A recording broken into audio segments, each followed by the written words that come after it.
Thank you, Mr. Gideon. Thank you, diplomats, representatives of international organizations. I'm not particularly proud I was able to draw this crowd because I'm drawing this crowd for all the wrong reasons. If it was only about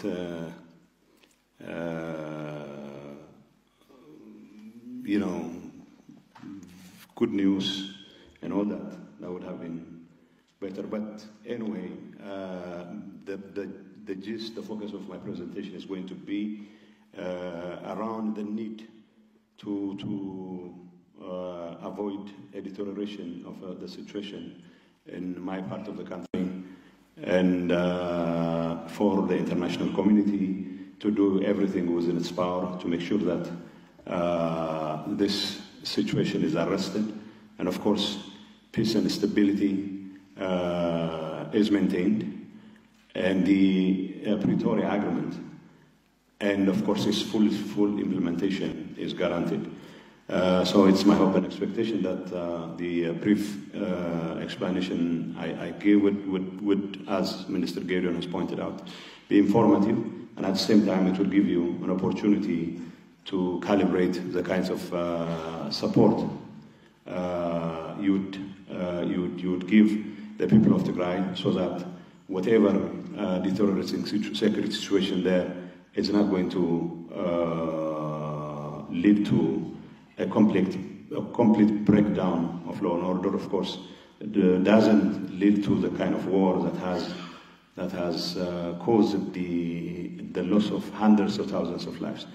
And I would rather focus on what the situation on the ground is, and the kinds of factors that are leading to this breakdown of law and order, because the interim administration obviously has reached a point where it cannot conduct its daily business in Tigray, and of course it is drawing more and more external actors in the process, and this is probably a very toxic mix with a breakdown of law and order in Tigray, and the possibility of people who have an axe to grind with either the federal government or even with the people in Tigray coming to the mix. That becomes even more difficult to handle. So I will walk you through some of the recent developments that have become really concerning.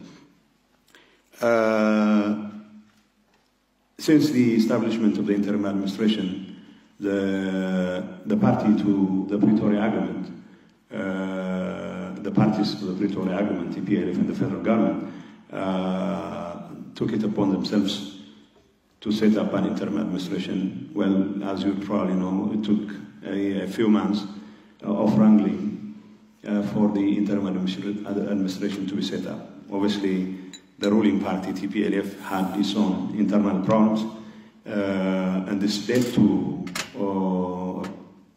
continued squabbling among the leadership.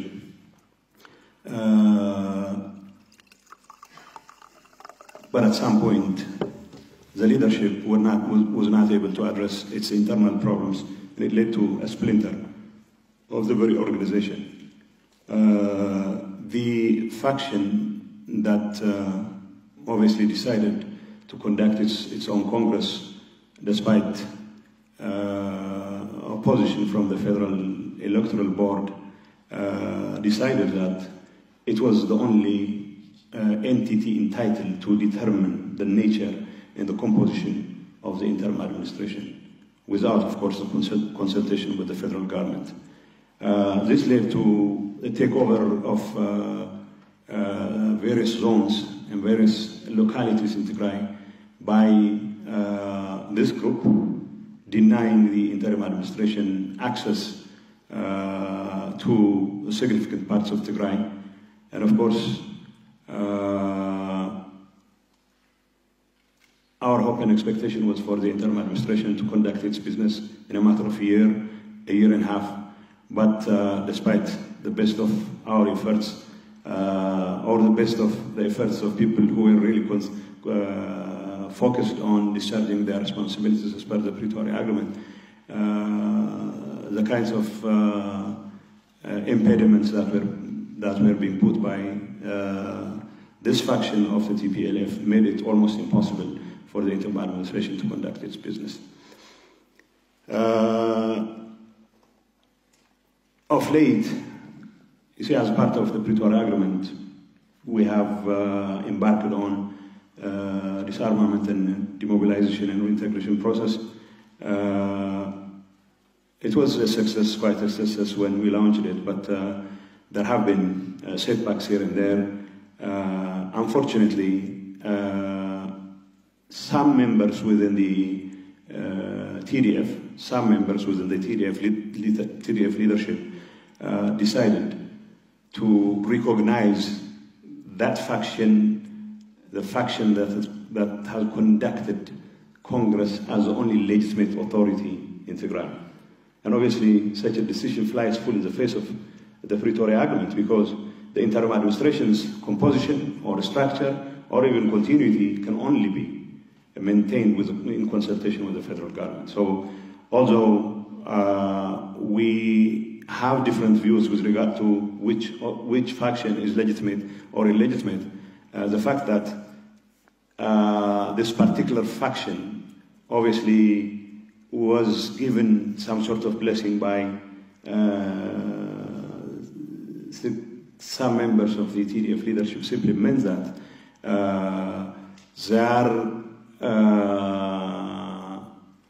their action toward dismantling interim administration structures was given a military support.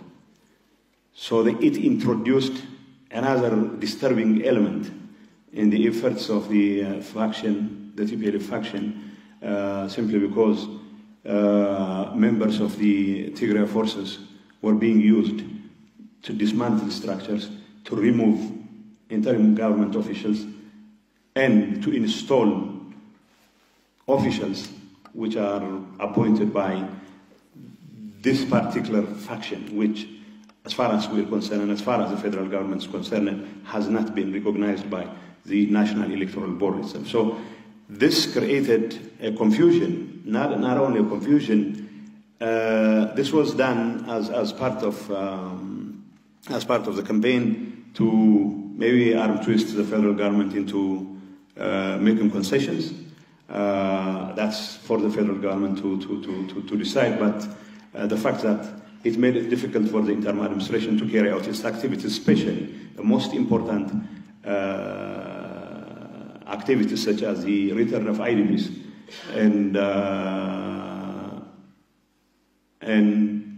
other important components of the Pretoria Agreement simply meant that chaos had to ensue. And of course, we have reached a point now where, apart from northwestern Tigray and central Tigray, which have long been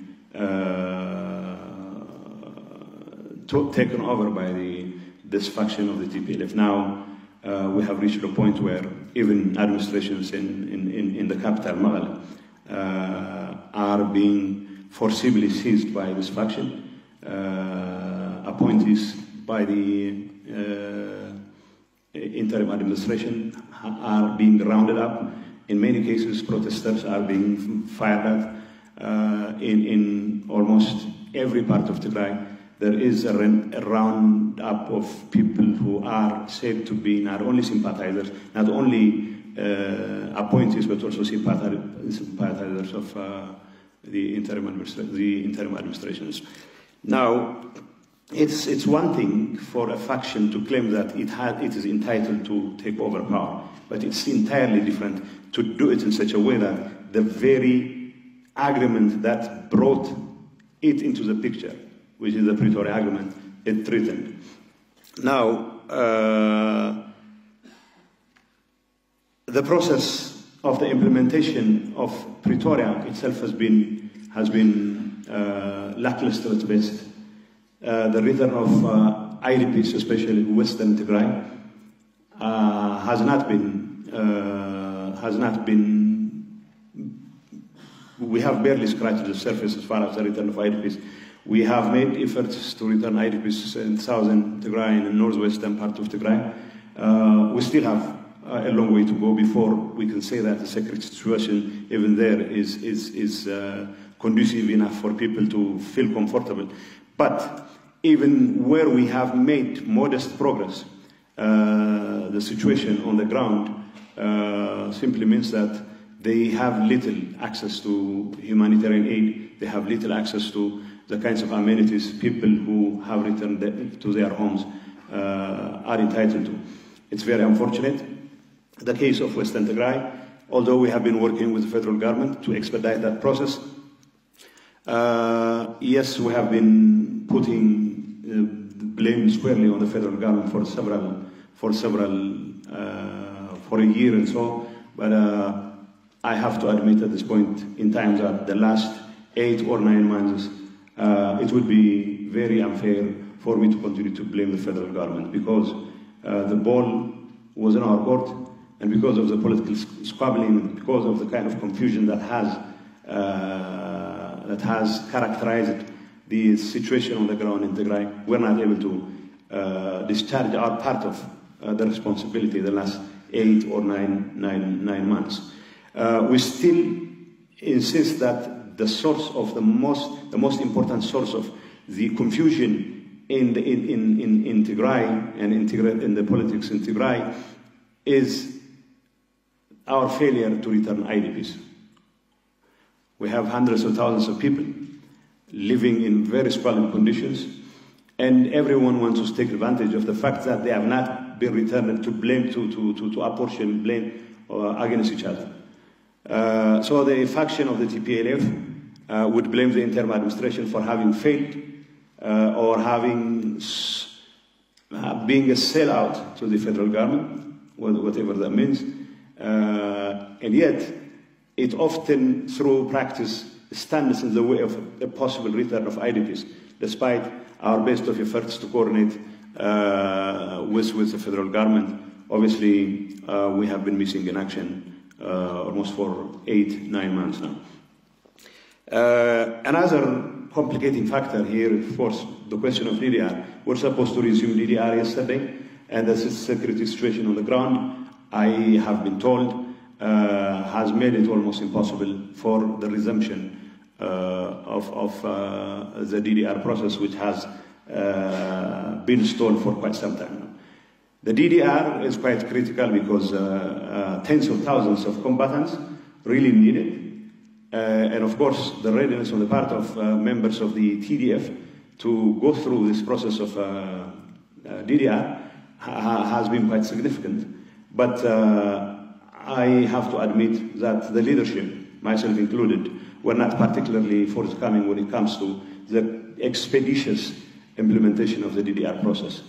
Although the Rehabilitation Commission has rightly declined to go ahead with the process because of the situation on the ground, it's my hope and expectation that with the right mix of support by the international community, by the federal government, and some sort of semblance of stability in Tigray, we'll be able to resume it, because it's going to be very critical.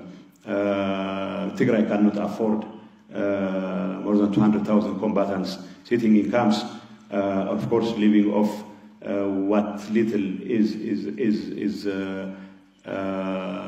left of the federal block grant the federal government makes available for Tigray, which is not much as far as I'm concerned. So it has been a very difficult thing to carry out, not because there was no willingness on the part of the combatants, or even here, although I have written a letter blaming the federal government for standing in the way of the process, I have to admit that maybe that was a bit of a stretch, because as far as we're concerned, there was also failure on our part, and we should also take part of the blame. In fact, the most important portion of the problem, especially at this point in time. This crisis, political crisis in Tigray, also means that with the support of some officers, high-ranking officers, I'm not saying this is shared by every TDF higher officers.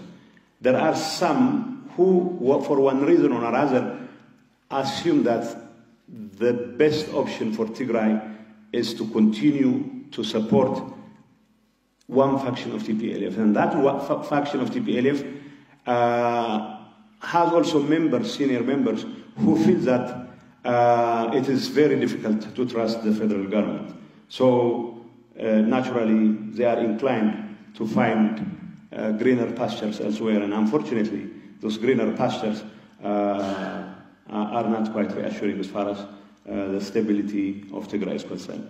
So there are some who reach out, for example, to our friends, the other side of Marab, the Eritreans, assuming that some sort of collusion with them would give them a much better bargaining position, or better still, a clout, not only a clout, but also a leverage against the federal government. This is not shared by every member of the leadership, both political and military, but though few influential members of the military top brass and the political leadership entertain such illusions. And of course, that means those who feel that they have an axe to grind against the federal government, or those who feel that they had an unfinished business in Tigray because of the Pretoria Agreement would take that opportunity to try and wreak havoc. And this is probably the most serious threat we continue to face. And here, it's one thing to work expeditiously for the return of IDPs, for the implementation of the DDR program, but also I would like to take this opportunity to once again blame the federal government for withdrawing what little military presence it had in the international borders between Ethiopia and Eritrea. That has made it difficult for us to control the borders. And that has given an opportunity for these rogue elements within either the PLF or within the military to use that as a stepping ground for all kinds of nefarious objectives. And if this continues unchecked, the possibility of such a collusion leading to some kind of casus belli for the federal government is going to be quite large. And we don't want that to happen. We don't want the Tigray to become another battleground because either some elements within Tigray and their collaborators from the other side of the border make some stupid decision, and then Tigray will find itself in a very difficult situation. And the best approach for me to protect the people of Tigray from landing in yet another series of conflict is to make sure that the federal government discharges its part of the responsibility, especially in defending, not only protecting the international borders. Of course, it is the responsibility of the federal government to protect the international borders. I'm not inviting the federal government to come in full force and fight. We don't want that to happen. What we want to see is the federal government doing everything in its power to make sure that Tigray is protected against any possible relapse into conflict. The political division within Tigray doesn't require a federal intervention in the sense of presence of forces, but the federal government should be serious about,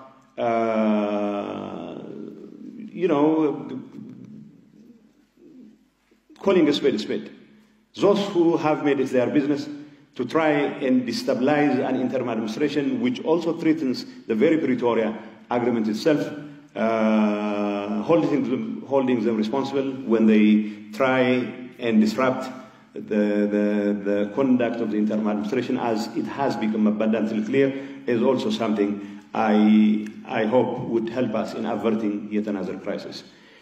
The presence of Eritreans in many parts of Tigray is part of this problem, and it is not Tigray's responsibility, but the federal government's responsibility to call not only for the withdrawal of the Eritrean forces, but also to protect the borders, so that, of course, whatever internal squabbles we'll have will only remain internal.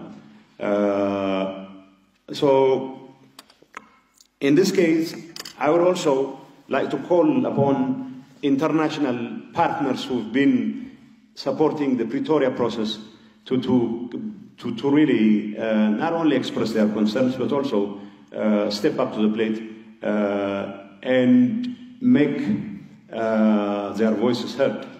I would like to take this opportunity to call on the EU. I know the EU and other US and other countries have put out a statement.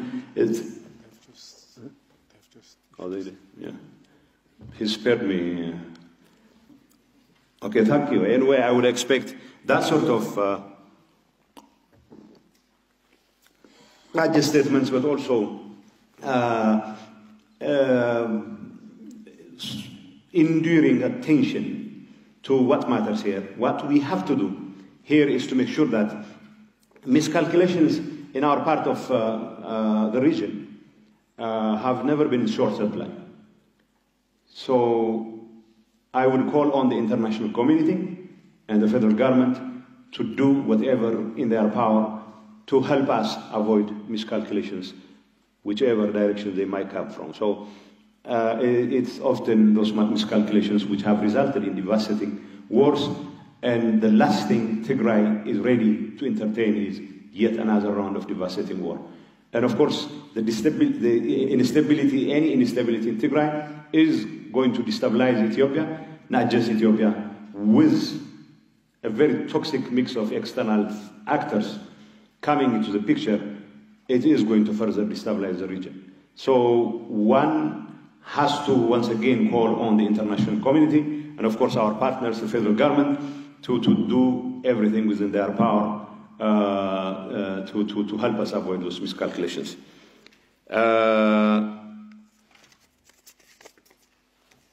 Well, the international community's attention should also involve, for example, calling on all the parties within Tigray, those who are disrupting the activities of the interim administration, or those who feel that the international community hasn't done enough to bring us together and to try and at least show us that they really mean business, that there will be consequences to not behaving properly. Whatever those consequences are, of course, can be calibrated on the basis of what sort of behavior is being considered.